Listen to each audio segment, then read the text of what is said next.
Hello guys, 11th geography புக்கில் இருக்கக்கூடிய முக்கியமான கலைச்சொற்கள் பார்க்கலாம். ஸோ இதில் மொத்தமே 45 கலைச்சொற்கள் தான் இருக்கும். அதில் உள்ள முக்கியமானது மட்டும் பார்க்கலாம். ட்ரென்ச் அப்படின்னா அகழி. ட்ரென்ச் அப்படின்னா அகழி. நெக்ஸ்ட்டு ஹெயில் அப்படின்னா ஆலங்கட்டி மலை. ஹெயில் அப்படின்னா ஆலங்கட்டி மலை.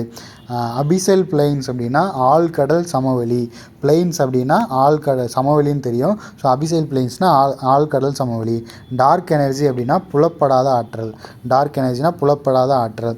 லகூன் அப்படின்னா உப்பங்கழி அல்லது காயல். இந்த கடலோரத்தில் இருக்கக்கூடிய ஒரு ஏரி மாதிரி சின்ன அமைப்பு தான் லகூன் சொல்கிறோம். ஸோ அதுக்கு தமிழில் உப்பங்கழி. நெக்ஸ்ட்டு ஆல்பிடோ அப்படின்னா ஒளி திருப்பும் திறன். ஆல்பிடோ எஃபெக்ட்னு சொல்கிறோம்ல, ஸோ ஆல்பிடோன்னா ஒளி திருப்பும் திறன். லேண்ட்ஃபால் அப்படின்னா கரையை அடைதல். ஸ்லீட் அப்படின்னா கல்மலை அல்லது ஆலங்கட்டி மலை. ஹெயில் அப்படின்னாலும் ஆலங்கட்டி மலை தான்.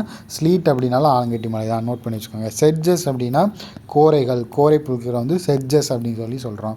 நெக்ஸ்ட்டு ஈக்வினாக்ஸ் அப்படின்னா சம நாள், சம இரவு, சம பகல் நாள் சொல்கிறோம்ல. ஸோ ஈக்வினாக்ஸ் அப்படின்னா சம நாள். நெக்ஸ்ட்டு போச்சிங் அப்படின்னா சட்டத்திற்கு புறம்பாக வேட்டையாடுதல். இது என்விரான்மெண்ட்டில் வந்து வரும்.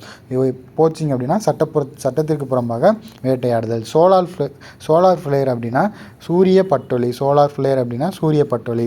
நெக்ஸ்ட்டு மிட்டிகேஷன் அப்படின்னா தணித்தல். ப்ரிப்பேர்ட்னஸ் அப்படின்னா தயார் நிலை. இது வந்து பேரிடரில் வரக்கூடிய சொற்கள். ஸோ மிட்டிகேஷனா தணித்தல், ப்ரிப்பேர்னா தெரியும் தயார் நிலை. நெக்ஸ்ட்டு இஸ்துமஸ் அப்படின்னா நிலசந்தி. இஸ்துமஸ்னால் நிலசந்தி. பெர்மாஃப்ராஸ்ட் அப்படின்னா நிரந்தர பனிக்கட்டிகள். ஸ்பிட் அப்படின்னா நீண்ட மணல் திட்டு. ஸ்பிட் அப்படின்னா நீண்ட மணல் திட்டு. நெக்ஸ்ட்டு ஒயாசிஸ் அப்படின்னா பாலைவனச்சோலை. பாலைவனத்தில் வந்து அங்கங்கே தண்ணி தேங்கி நிற்கணும்ல, அதை தான் பாலைவனச்சோலைன்னு சொல்கிறோம். ஸோ அதுக்கு பேர் ஒயாசிஸ். நெக்ஸ்ட்டு கோரல் பாலிப்ஸ் அப்படின்னா பவள மொட்டுகள் அல்லது முருகை அப்படின்னு சொல்கிறாங்க. அதாவது பவளப்பாறையோட ஒரு ஸ்டார்டிங் ஸ்டேஜ் தான் கோரல் பாலிப்ஸ். நெக்ஸ்ட்டு போரியாலிசிஸ் அப்படின்னா வடமுனைக்குரிய, அதாவது போரியாலிசிஸ் அப்படின்னா வட துருவத்தில் கலராக வானம் வந்து தோன்றும்ல, அதுதான் போரியாலிசிஸ் எஃபெக்ட் அப்படின்னு சொல்கிறோம். ஸோ அதுலேருந்து வந்தது தான் இந்த போரியல். ஸோ வடமுனைக்குரிய.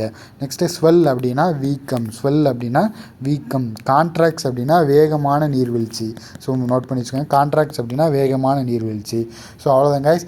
நெக்ஸ்ட் வீடியோவில் வந்து 12th புக்கில் இருக்கிற கலைச்சொற்கள் வந்து பார்க்கலாம். ஸோ நன்றி, வணக்கம்.